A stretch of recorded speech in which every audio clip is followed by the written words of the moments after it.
Welcome back to Breakfast with Bob. My name is Bob Babbitt. We are at Challenge Penticton, Okanagan Lake, right behind me. We're hosted by the Hooded Merganser. This is the Canadian Multisport National Championships.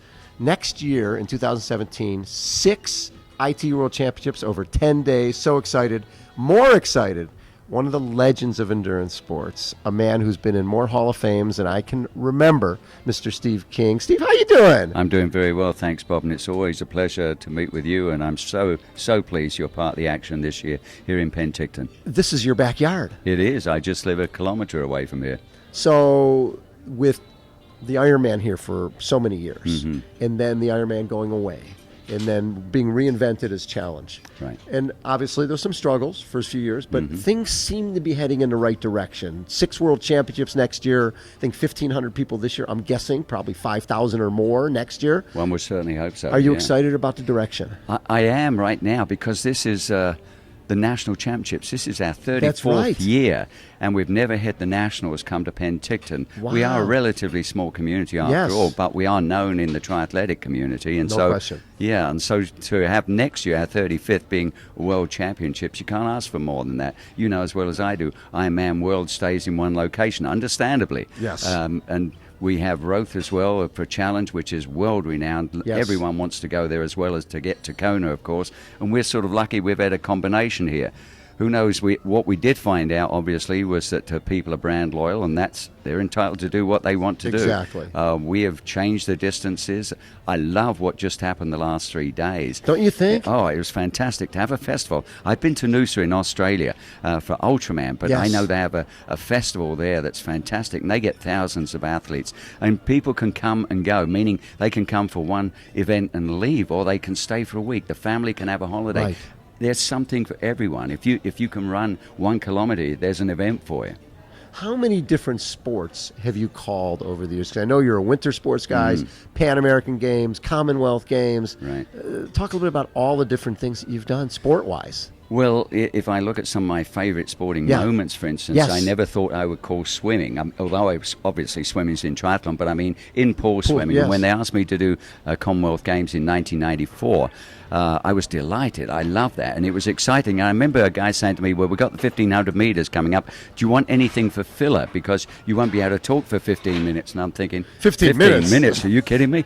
And it was one of the most exciting races ever, because Kieran Perkins of Australia set a world record that night, and it was the final night of competition, and we had a member of the royal family there as well. It was thrilling for me. So somebody said to you, I don't know if you can fill 15 minutes after doing how many different Ironman events at that point? Well, you know, track and field used to be different, where you were asked to be silent. And now listen to the crowds. Now listen to the music and the beat and the rhythm. It gets people excited. When Usain Bolt walks into a stadium and the crowd erupts, it's fantastic stuff. How has it changed as an announcer? Because it used to be, like you said, be in the backdrop, be in the background, don't interfere with the action. Now you're part of the action, right? And people do races because you're announcing, right? You've become part of the fabric of the event. Well, I think part of the reason for that is that I've been fortunate enough to, like yourself, meet many people over the years, and you get to know them because you go to a variety of races. Right. Now, I only go to a few races outside of Canada, but I get to know a lot of Canadians, and of course we had lots of Americans come up here, and people from nearly 45 countries over the years that have come here. So seeing people week after week or year after year, or returnees like our legends who have done 10 or more, you get to know them and you get to know their stories. So I think that's part of it, is you make people feel it's very personal. How many Ironman Canadas did you call? Or did you announce? All except one. I've raced. You raced a lot of them, that's right. 3 of them. Yeah. I think 1984, 1989, and 2007 when I did it with a friend. Okay. And we were fortunate to have Mike Riley here then, so he could call me across. And my friend, we came in 10 seconds ahead of Sister Madonna Buddha that year. And what got you into this sport, into triathlon to begin with? Well, when I first came to Penticton, there were no running events, and I used to be a race walker and runner, so I started hosting running events so I could run in them, and we formed a running club. So I had finished the race. I was near the front at the time, and so I grabbed the bullhorn, start yelling people in, and then I requested that we put on a triathlon in 1983 that is our Peach Classic triathlon. And why? Well, because I had seen the sport and I thought this is a perfect location. So I approached a friend of mine. We approached Lynn and Mike Van Aert at the time. They were together, and they had a company called The Base. It was a fitness company. Lynn liked the idea, and that swim was from the Sycamus to the Peach. Yes. And it was a fantastic event, and it's still going. Here we are, into our 35th year as well. And so from that point onwards, Ron Zelko came in. He wanted to put on an Ironman distance race. Yes. Lynn helped him with that and then took it over from then. And then 86, it became an official Ironman.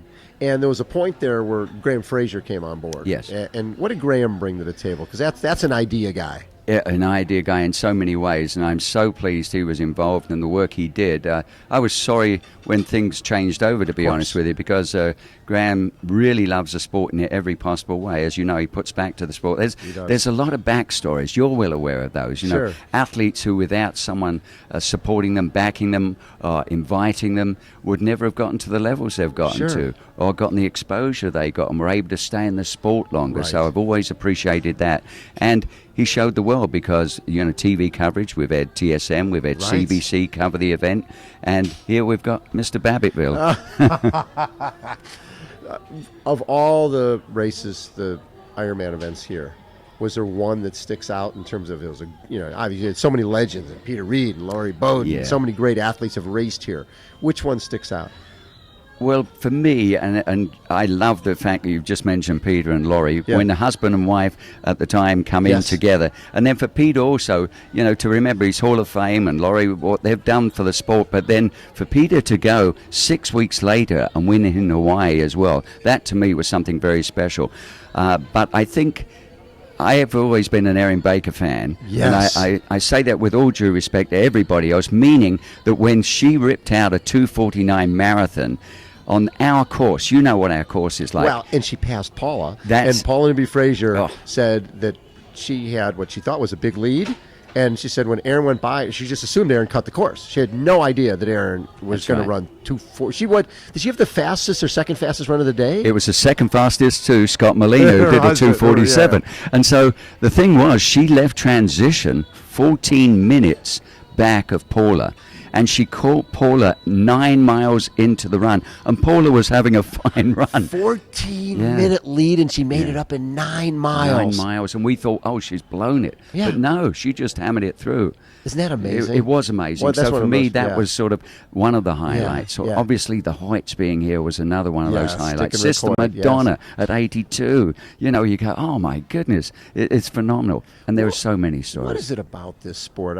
This sport to me is so special because the individual sports are great, running, swimming, cycling. But when you put the three of them together and you add the endurance and the longevity, there's something that changes people's lives. And you're at the finish line. You're at that moment where you see them go from exhaustion to just jubilant. It all changes in a second. It does, and part of that is because people realize the training that goes into it. As you're well aware, a lot of the spectators are either family or friends, teammates. They understand, they've been witness to what's gone on out there in terms of the training necessary. We've got people with 5, 6 kids, and you wonder, how do they manage? Will they get up at 4 in the morning, or their lunch break, they're shooting out and having a quick swim or a run, and then in the evening they're biking, or they're sitting in the wind trainer for hours. I got a friend, Tony O'Keefe. When he was doing RAM one time, I said, well, I spent 2 hours on my wind trainer the other day. He looks at me, I just did 48 hours. He says, and you go, whoa. But you look at the deeper stories, people who have lost a lot of weight or never believed. For them, it's their Everest in every which way. Yeah, and you're there to pay witness to their Everest. And to honor that, because it's such a metaphor for everything that life presents to you. I agree. So these distances, it's interesting to me, because the I-2 long course distances have never really got a lot of play, right? Because you've got the Ironman, you've got the Ironman 70.3. That particular distance has never really gotten that much of attention. But being here and actually being part of another 5 world championships, I think next year it's going to get showcased. I agree with you. We've already had a lot of interest apparently from the US and from Australian countries like that. But I think it adds another element for tomorrow's event, because very few of these athletes have contested these distances. So they've got to think about, do I go hard and early and hang tough? Right. Or, pacing becomes a big issue, but a different issue entirely from doing that longer bike, that longer run. So I think we're in for a phenomenal race because they'll be looking at 70.3 type pacing. Right. And it's interesting because people now are doing 70.3 distances like they used to do Olympic distance. Exactly. It's no back big deal. Back. But this has to give them a little pause because it's not a full, so you're not doing the full pacing, but it's a little longer. So we might see some explosions out there. I think so, and they know because it could be very, very close at the end. You've got to save something for that last 1 kilometer surge to the line as well. So yourself, you mentioned you've been an athlete for years, but you mentioned to me the other day that you caught a virus of some sort in Africa and you can't run or ride. Well, what I do, we used to be a race walker, thank goodness. Right. I can get out there and I can walk, and I actually had a little jog this morning. Sometimes I can jog a kilometer or two at most. Is lung issue? Yeah, I'm down to 54% lung capacity, so I have to sort of live according to what I suggest to my clients. Right. And, focus on what you can do, not on what you can't do. And I've certainly learned the lessons from seeing some amazing athletes that have done things that I would have been blown away by. I mentioned Andre Kalik just last night. One of my good friends, yes. Yeah, good friend of yours, and to see what he has achieved at Ironman, Ultraman, doing 135-mile races, it's phenomenal, and it blows my mind. So it leads me to believe, just hang in there, look at how you can achieve something. That's the thing, is getting over anything. I saw a Paralympic video the other day. It starts off with a guy playing drums with his feet, and you go, yeah, phenomenal. And it goes to other things, and it's all about, if there were a way, what would it look like? Right. And that's the same for people who are looking at this saying, that's far longer than I could ever do. That means they're not interested. But if the triathletic gods call to you, then it's all about, so if I was interested, how would I begin? Who can I talk to? And this is why we're very fortunate now in this community to have all sorts of incredible coaches and mentors, people who have been there. What I love is people who are constantly giving back. Is there a sport that you haven't called that you want to call, that you'd like to announce? That's an interesting question. Yes, probably biathlon relay. I love that most of all in the Olympic Games, at the Winter Olympics. The relay. With the ski and shooting. Yes, I love that. I love the penalty stuff, and you have to ski an extra lap, and the surges. It's not always the favorites, but it's phenomenal because you've got to think of technique, tactics, speed, accuracy, all of it. Accuracy. You've got to calm yourself down. It's got all those brilliant elements to it. So I love that sort of stuff. I've called biathlon, but not a relay. So that will be one of them. When the Olympics came on board for triathlon, and we had to change the sport from a non-drafting, which was non-drafting was almost a moral issue, right? If you were sitting on somebody's wheel, and then we basically needed to allow it in order to get into the Olympics. There was no question about it. Do you like that format? Do you like watching that racing? I must admit, initially, when I saw a race in Cancun, I went, whoa, there's like 80 people coming off the bike together, and we knew it came down to a running race. I see it differently now. Yes. I see it not as separately two sports, but I do see it as two separate groups of athletes, and they can transfer. We've seen that brilliantly. Jan Frodeno, what can you say about that, McKeely Jones, all those athletes, absolutely. So it gives more flexibility to athletes. What are my goals? What are my goals now in life, which could be making the Olympic team? Right. What are my goals in my extended career? Because there would be a limited career. I know we've got some exceptions. Rob Burrell will be one of those types of exceptions, right? But most athletes, if they want an extended period of time, they start to think in terms of distance because they can't hold the sort of speeds and transition times that some of these guys have. So when I look at like you mentioned, Jan Frodeno, how he went from the Olympics to winning the Ironman. McKeely went from a silver at the Olympics to winning the Ironman. And I look at the Brownlee brothers and Javier Gomez and Richard Murray and Mario Mola. Yes. When those folks, if they do, decide to step up, all of a sudden our sport takes another, don't you think? A huge lift. They go up to 70.3 and potentially come here next year for World Championships.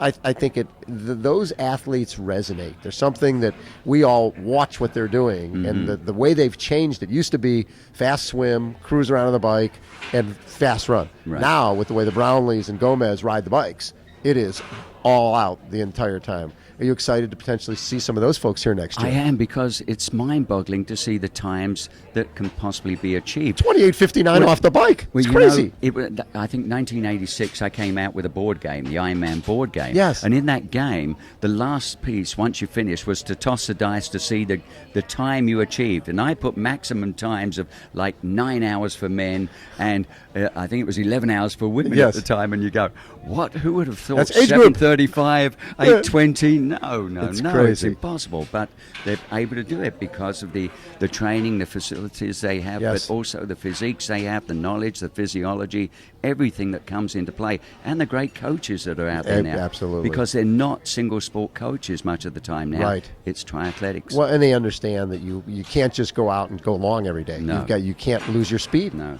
Exactly. You've got to have the intensity and speed, as you say. So tomorrow is the beginning of a new era, having this distance here for the first time. Yes.